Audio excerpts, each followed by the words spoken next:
pemeriksaan lanjutan ini kita memeriksa saksi-saksi dan alat bukti. Nah, dari saksi-saksi yang ada ini kita menemukan beberapa informasi. Yang tadi kita ungkap adalah informasi pertama hasil dari pengawasan pemerintah atas kebijakan yang dia munculkan. Kan dia munculkan yang Permendak nomor 6 tentang HIT yang kemudian diawasi. Nah, dalam pengawasannya ternyata ada 3 hal tadi. Ternyata di retail tradisional berkurang, di retail modern realisasi PO-nya juga menurun, ya kan. Kemudian yang terakhir tadi ada yang mengeluhkan tidak dapat CPO. Akhirnya pemerintah mengubah kebijakannya, mencabut yang nomor 6 menjadi nomor 11, ya kan. Nah, dari itu semua terus kita lihat ada juga ternyata saksi-saksi yang mengatakan bahwa ada keluhan tentang rafaksi.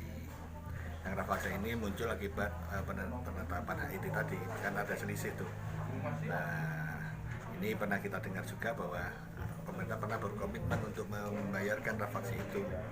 Ini dari pengakuan saksi-saksi sampai saat sidang kemarin masih banyak yang belum dapat. Nah, tentu saja hal-hal seperti ini akan menjadi bagian hal yang tidak terpisahkan dari pertimbangan komisi. Majelis komisi pasti akan melihat tidak saja perilaku saja, tapi juga melihat bagaimana kebijakan pemerintahnya, serta apa dampak dari perilaku maupun kebijakan yang diambil tadi. Itu kan masih 7 saksi yang ada itu ya. Itu nanti semuanya diperiksa atau yang 27 itu semuanya? Ya, nanti kan di samping KPPU yang punya saksi 27 terlapor ini kan punya kewenangan untuk punya hak untuk menghadirkan saksi juga, termasuk memberikan alat bukti lain. Gitu. Dari beberapa temuan itu indikasinya mengarah ke apakah mereka memang bersalah pasal 5 dan 11. Nah, kalau itu saya sendiri tidak dalam posisi bisa menyimpulkan karena masih dalam proses gitu ya. Jadi masih kita ikuti aja dulu pemeriksaan lanjutan ini yang berlangsung nanti 60 hari kerja yang dapat diperpanjang menjadi 30 hari kerja. Jadi total bisa sampai 90 hari kerja. Jadi tahun depan ya, Pak ya? Awal tahun Januari ya perkiraan. Mungkin lebih dari Januari ya. Detailnya nanti aku cek deh tanggal berapa ini.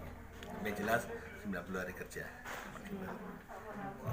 Merupakan kegiatan menutup di penghujung tahun 2022.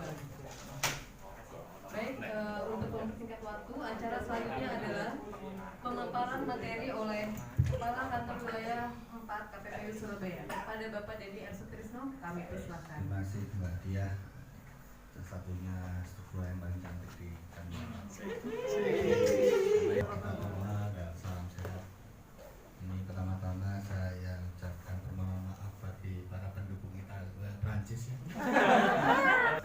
Mahkamah membuatkan putusan KPPU mengenai transportasi udara berjadwal, kemudian juga mengenai rilis tentang perkembangan minyak goreng.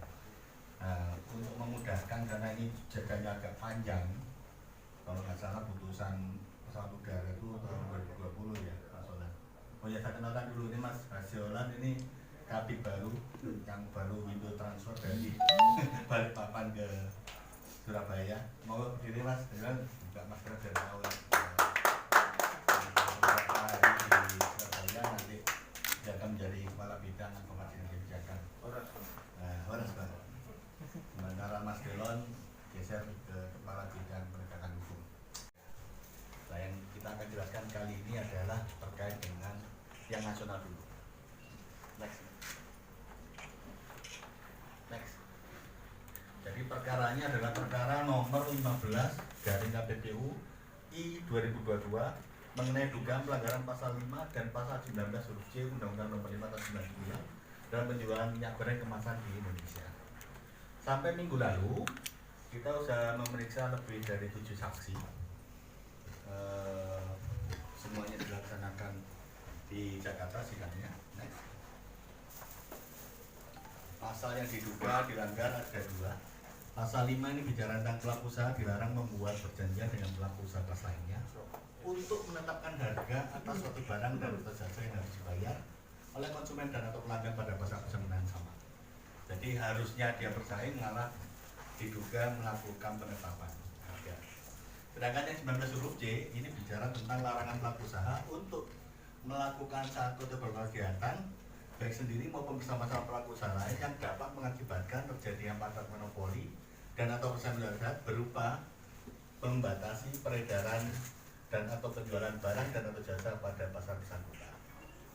Nah, dua pasal ini yang sedang dielaborasi di perkara nomor 15 yang saat ini masuk pada fase pemisahan annex. Terus saja. Nah, informasi yang didapatkan setelah kita manggil beberapa saksi, paling tidak sampai dengan minggu lalu ya, karena hari ini juga masih terus berlangsung. Ini kita mendapatkan informasi bahwa kalau menurut catatan pemerintah, dan kita juga sudah mendengarkan keterangan dari Kementerian Perdagangan bahwa memang minyak goreng kemasan sederhana ini tidak banyak tersedia di pasar tradisional. Kemudian yang kedua, retail modern mengalami pengurangan realisasi pemenuhan dan dari purchase order atau PO yang diajukan dari 2% tapi realisasinya lebih rendah. Kemudian yang ketiga, ada produsen yang mengeluhkan tidak mendapatkan CPO sebagai bahan baku minyak goreng. Ada 3 fakta ini yang terjadi pasca ditetapkannya peraturan Menteri Perdagangan nomor 6. Jadi ini dia bicara tentang pengaturan satu harga atau HIP. Nah, ini 26 Januari ya, kalau saya nggak salah Mas Gerti ya. Ini ditetapkan 11.500 untuk minyak goreng curah, 13.500 untuk kemasan sederhana dan 14.000 untuk kemasan premium.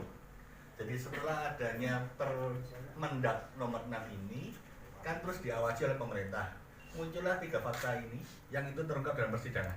Itu ya Mas Gerti ya kemarin. Jadi di tradisional yang kemasan ini, kemasan sederhana tidak banyak tersedia, di retail modern realisasi dari PO yang diajukan menurun dan kemudian produsen mengeluhkan tidak mendapatkan CPO. Akhirnya muncul Peraturan Menteri Perdagangan nomor 11 tahun 2022 yang merupakan perubahan dari Permendak nomor 6. Nah, sejak Permendak nomor 11 ini dimunculkan, maka ada fakta yang menurut pengawasan pemerintah barang mulai tersedia di retail modern dan retail tradisional. Ini bahasa pemerintah ini, ya Mas Rene, dari pengawasan tadi. Nah, di samping itu, di dalam pemeriksaan persidangan, di samping kita mendapatkan keterangan ini, kita juga mendapatkan keterangan lain. Next. Bahwa dari berbagai saksi yang dihadirkan sejak 1 Desember 2022, baik dari kalangan retail maupun distributor, ditemukan informasi bahwa perubahan kebijakan harga eceran tertinggi sebagaimana diatur dalam Permendak nomor 6 2002 atau yang disebut dengan kebijakan satu harga yang kemudian diubah dengan Permendak nomor 11 tahun 2022 mengakibatkan terjadinya selisih harga stok minyak goreng dengan harga berdasarkan kebijakan tersebut. Pemerintah sempat memberikan komitmen untuk membayarkan selisih harga atau rafaksi. Namun dari pemeriksaan yang telah dilaksanakan, saksi-saksi yang terdiri dari berbagai kalangan baik retail maupun distributor banyak yang mengeluhkan belum dibayarkannya rafaksi tersebut oleh pemerintah. Nah, afirmatif policy ini bisa dimungkinkan. Akhirnya kita hitung, oh ternyata pangsa-pasarnya nggak sampai 10%. Jadi anak SD SMA yang dari keluarga berpenghasilan rendah itu tidak sampai 10% dari total siswa ya. Kita komunikasikan dengan asosiasi juga oke. Penawung zaman begini susah Pak. Kebetulan saya di sini juga punya pengalaman dulu Pak, keluarga bikin usaha sepatu. Bikin bisa, jualan belum tentu. Ya, apalagi ngumpulno wong akeh. Belum tentu juga jalan ini kan. Makanya dengan semangatnya beliau itu kita lihat, oke Pak, satu syarat.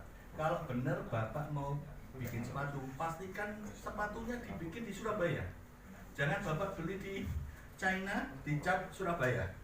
Nah, ini nggak nyambung sama kail sama ikan tadi, nggak nyambung. Nah, kalau bahkan secara khusus kita di tahun 2020 itu menerbitkan Perkom untuk memberikan relaksasi Pak. Relaksasi, jadi mungkin satu-satunya institusi penegak hukum yang memberikan relaksasi penegakan hukum mungkin KPPU. Karena kami ingin ketika relaksasi itu diberikan bukan tanpa dasar dan tidak jadikan trade off, harus ada aturannya. Jadi selama pandemi kemarin selama 2 tahun ada Perkom kalau nggak salah 20 ya untuk Sengkaki yang bicara bahwa untuk pengadaan barang dan jasa terkait dengan COVID untuk KPPU kalau mau nunjuk langsung silakan, kan sudah ada aturannya, kita nggak ya.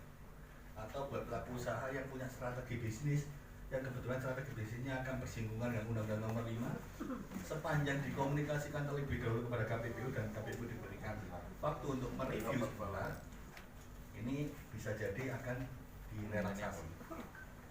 Jadi artinya pada saat pandemi memang sebagai otoritas pengusaha usaha kita tidak bisa menutup mata terhadap kondisi-kondisi yang membuat daya beli, daya ekonomi kita turun sedemikian rupa sehingga akan sangat tidak wise ketika menjatuhkan sanksi.